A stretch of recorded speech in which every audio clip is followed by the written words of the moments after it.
Welcome to TIMFD. Today is my favorite day with your hosts, David Towner and Sam McEwen. If this podcast does speak to you, please like, share, and comment. Let your friends know all about us. And now, here's your host, Dave and Sam. Well, David, we're back. Yes, we are. It's a little bit after Christmas, coming into 2022, the new year. Yep, still have the Christmas decorations up, Yes, but we'll absolutely. get all that taken care of later on. I can tell you that at my house, Uh-huh. it's going to be sometime after probably Chinese New Year or Ukrainian Christmas, which is sometime in January. I don't know. I don't ask anymore. Dealing with decorations Epiphany and will all that stay- kind of yeah, stuff, all maybe? that kind of stuff. Okay, Yes, yeah. yes. The Orthodox Church Yep. is really big, and Absolutely. that's Rita's background. Yeah, So. yeah. That's pretty cool. Yeah, it is pretty Yeah, cool. yeah. So the first year, I'm like, when are we taking these down? Of course, in Wyoming, it's February, and it's, it was 20 below when I'm Yeah. trying to take them down. Yeah. Not anymore, not in Florida. No, I love that. But I wanted to get in today to 2022. People are sitting out there, and they're thinking about what's my next year going to look like? And they're thinking about all these New Year's resolutions that they want to make. And they go buy gym memberships, and they do all these things for some sort of improvement, but they don't stop and look at, what am I holding on to that I need to let go of? Do I have some resentments? Do I have some folks that I need to forgive? And with us, with our faith base, we have to forgive. Well, yeah. And we're told that we're supposed to forgive. Yeah. And then with Celebrate Recovery, that's part of the recovery Yes, it process is to make amends. Yeah. And it's hard. Yes, it is. Well, I mean, when Jesus' disciple asked him, how many times do I have to forgive this person? Is it 7 times? And for you and I, and maybe you guys on watching this, that's a big deal. It is. It 7 is. times, you forgive somebody 7 times, you go, man, that's enough, right? Right. And Jesus, of course, says no 70 times 7, which basically means continue to forgive. And that's what Jesus does for us. Right. Still very difficult, though. It is. Yeah. It is. And you think, well, you burned me once, and why should I keep coming back? It's because of grace. It's because of love. Yeah. And the problem that we run into with forgiveness is we surface forgive. Okay. So we look at the action and the person, and we don't separate them. Yeah. So in a lot of cases, if we look at what was done, it's out of character for the person. And if that's the case, then what's the backstory? We don't know the whole story. And if we don't know the whole story, then it's kind of hard to sit back and say, okay, Lord, help me to forgive. Sure. And I think that I know for me personally, I got hurt pretty bad with a business person, with a business person involved with our church. And this was long ago, but it put a lot of pain in me. And I did what I call the church forgiveness process, I forgave them, that kind of thing. And you look nice, holy, and, look like you're a nice person. In my heart, I was just angry. Right. And it started affecting my relationship with my wife, relationship with my kids, Right. with the people in the church, because there was this little edge that was not getting taken care of. Do you understand that? Yeah, the anger, the bitterness, the resentment, and those are all things that they eat at us. Yeah. And they eat at our insides. And if we don't get rid of that and get it out in a true Christ-like form, then it's just going to cause us heartache and grief. But the question again always reminds me is that how does that happen? How do we do that? Right. How do we work through forgiving somebody that's put a lot of pain into our lives? Right. And let's face it, some people have been through abuse, and we're saying right now, forgive them, Right. and that's not as easy as just going and saying, "Oh yeah, I forgive you." They have to work through a whole process. It is. Right? It's a process, and the first thing to do is to recognize that we haven't forgiven, because for the most part, I forgave them. I forgave them long ago. A personal story with abuse from a church person. Okay, and I forgave them. I did a burn letter. I did. But I didn't, deep down I didn't. There was resentment, there was, and that kept building, and it affected all of my relationships. So what did you do? So I had to go back and it's the CR process, the Celebrate Recovery process, and address it. And number one, recognize, separate the action from the person. From the person, And realize I wasn't at fault. Yeah. That's a big I one. did nothing Yeah. to cause that abuse. Yeah. And that's huge. It's huge. In an abuse situation, you did nothing to cause that That's right. abuse. That's That's right. all on the abuser. Absolutely. But then I had to look at it and say, do I want to forgive Yeah. him? Yeah. And a lot of times people don't.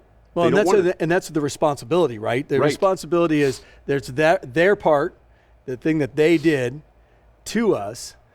My responsibility is now, how do I release that so I Right. can be healthier? Right, right, I mean, that's really right, what it comes right. down to. And I know for me, with this business person, there was a lack of trust that I had with people. I started kind of going, wow, I was a very trusting person, and I struggled with just trusting anyone, any church leader, any business leader. I mean, that's unhealthy. I'm just being honest with you guys. That's what was going on. It is, yeah. And I know for me, the first thing was going, okay, what was my part? What was their part? And I was honest with myself. Here, there were things I could have done differently. Right. Right. Right. And then there were things I had no control over. And then I went, okay, I have no control over this. I'm not responsible for this, but I do need to forgive the person for my actions, my anger, my bitterness, my wanting to get revenge with them. Right. Because that only hurts me. Right. Vengeance is mine, saith the Lord. Yeah. And when we try to take that vengeance, it just chews us up, Yeah. chews us up. Yeah. I had to actually get to the point where I had to start praying blessings. Yeah. Yeah. And exactly. that's the hard part. To me, that's probably you've reached the pinnacle of forgiveness when you begin to pray blessings upon the person.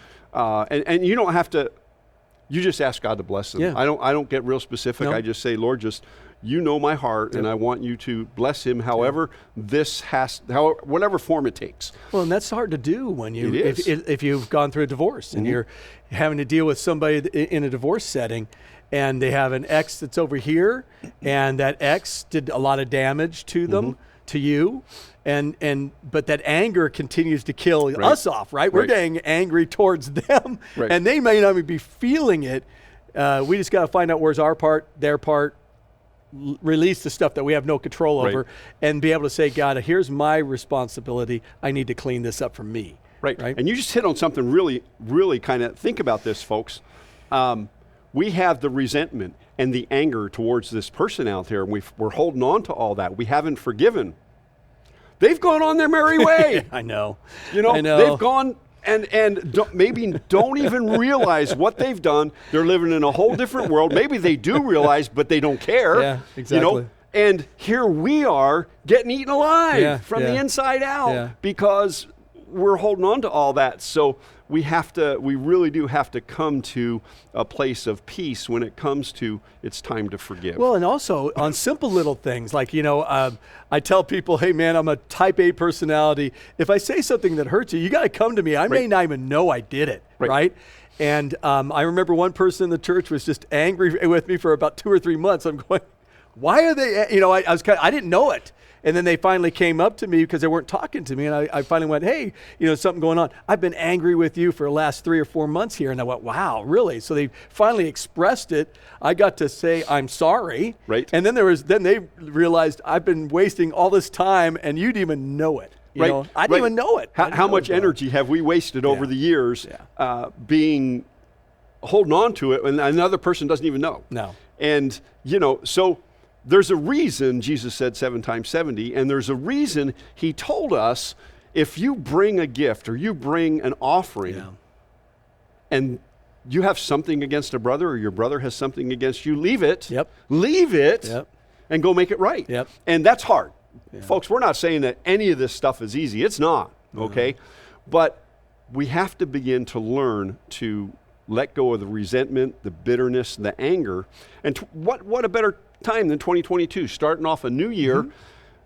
Don't make a resolution. Make a promise to yourself that you're going to search out the relationships that have been damaged, the relationships that have been hurt, and begin to forgive. Yeah. And if we go to our Celebrate Recovery and the Make Amends, the one thing that it does say is that we should go to them unless going to them is going to cause more hurt. Yeah. And I Yeah. paraphrase that, course, but we of both know course. what it means. And so that doesn't necessarily mean that you go confront somebody. And we need to take care of ourselves first and self-care is something us type A personalities have a tendency not to do. Yep. We don't eat right, we don't sleep right, we don't do the things we're supposed to because we got to get this done. Yeah. Yeah. And so I would really encourage y'all, sit down and think, what's the resentment that you're holding on to? What kind of forgiveness do you need to enter into with family, with friends? Somebody hurt you a long time ago and you're holding on to that resentment. It's time to let go. Well, and also dealing with it quickly. I have grandsons, and I said something to one of the grandsons. I didn't know if it was, I knew I was speaking truth, but I didn't know if I said it in a way that would be hurtful. Right. So within about 10 minutes, I just went, you know what, I'm going back over there and talking to him. Went into his room and just said, hey, Cade, did I say something that I think that it may have come across a little rough here? Was I rough? Did that hurt you? And he looked at me and smiled and went, no, not at all. And I went, oh, okay, I just want to make sure. And he goes, no, but he liked that. He said, thank you for doing that. If we can get into a habit of really looking at what we're saying, what we're doing, how we're acting, at least for me, and again, being a type A, I always have to watch this, then I can respond pretty quickly. So like with Tanya, with my wife, if I say something and I could see it's affected her quickly, I'm going to go, I got to deal with it fast. Got to deal with it now. And before, when we were first married, it took forever. I'd let it go. Hey, it's her fault. It's her problem, that kind of thing. Right. And that doesn't help.